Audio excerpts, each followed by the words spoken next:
81వ కీర్తన 16 చరణములు.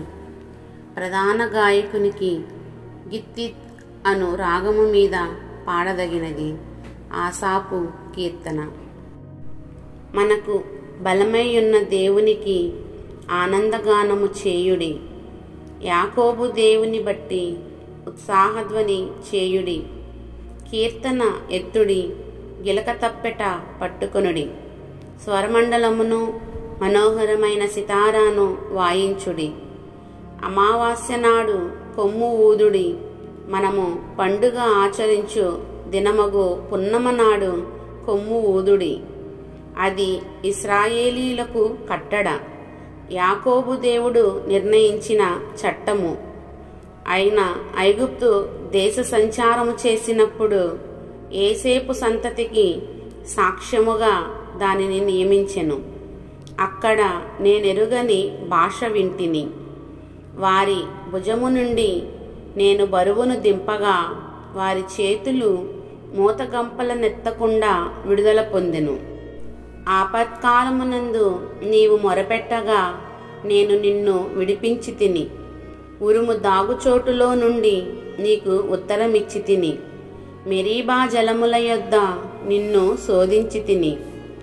నా ప్రజలారా ఆలకింపుడి, నేను మీకు సంగతి తెలియజేతును. అయ్యో ఇశ్రాయేలు, నీవు మా మాట వినిన ఎడల ఎంత మేలు. అన్యుల దేవతలలో ఒకటియును నీలో ఉండకూడదు. అన్యుల దేవతలలో ఒకదానికి నీవు పూజ చేయకూడదు. ఐగుప్తీల దేశములో నుండి నిన్ను రప్పించిన నీ దేవుడనగు యెహోవాను నేనే.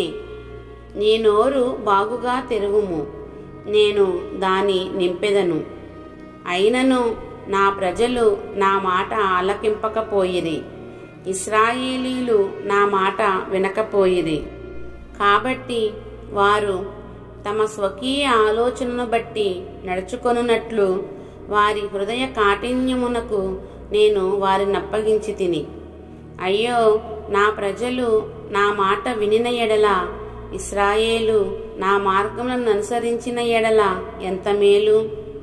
అప్పుడు నేను వేగిరమే వారి శత్రువులను అణగదొరుక్కుదును, వారి విరోధులను కొట్టుదును.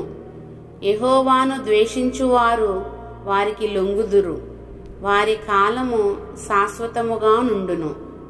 అతి శ్రేష్టమైన గోధుమలను అనుగ్రహించి నేను వారిని పోషించుదును.